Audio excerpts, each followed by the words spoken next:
আজি ৰঙিয়াৰ মহামান্য অতিৰিক্ত সত্ৰ ন্যায়াধীশ আদালত মুকুল চেতিয়াৰ আদালতে 4জন অপৰাধী ক্ৰমে বনজিৎ বৈশ্য, সুৰেন বৈশ্য, তিলক বৈশ্য আৰু বসন্ত বৈশ্য এই 4জন অপৰাধীৰ দোষী সাব্যস্ত কৰে আৰু তেওঁলোকৰ বিৰুদ্ধে IPC 302/34 এই ধাৰাত দোষী সাব্যস্ত হৈ তেওঁলোকক যাৱজ্জীৱন কাৰাদণ্ড বিহে আৰু 5,000 টকাকৈ জৰিমনা বিহে আৰু এই 5,000 টকাৰ জৰিমনা অবিহনে তেওঁলোকক আৰু 1 মাহৰ চিম্পল ইমপ্ৰিজনমেণ্ট আজি ঘোষণা কৰে। এই ঘটনাটো আছিল 2006 চনৰ ঘটনা। ইনফৰমেণ্ট হৰিচৰণ বৈশ্যই এই গোচৰটো দাখিল কৰিছিলে আৰু আজি মহামান্য আদালতে এই 4জন অপৰাধীৰ বিৰুদ্ধে চেণ্টেন্স হেয়াৰিঙৰ ওপৰত আজি হেয়াৰিং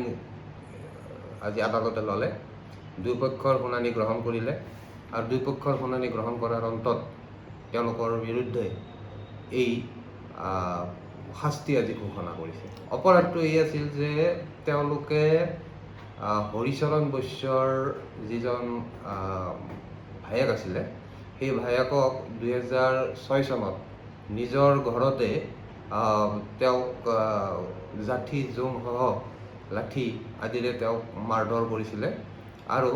এই মাৰধৰ কৰাৰ ফলত তেওঁৰ এই ঘৰতে তেওঁৰ মৃত হৈছিলে আৰু এই সংক্ৰান্তত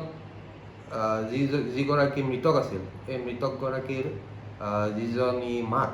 সেই মাকজনীও তেওঁলোকৰ সেই যি অত্যাচাৰ আছিলে সেই অত্যাচাৰৰ পৰা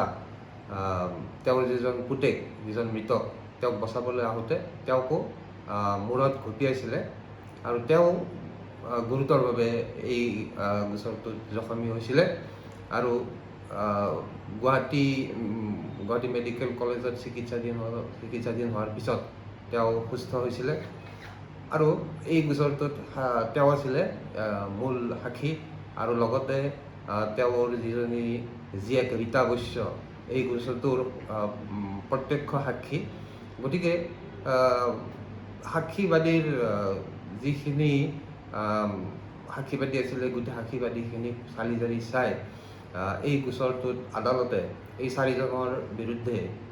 দোষী পায় আৰু আজি তেওঁলোকৰ বিৰুদ্ধে এই যাৱজ্জীৱন কাৰাদণ্ডৰ এই শাস্তিটো আজি ঘোষণা কৰিছে।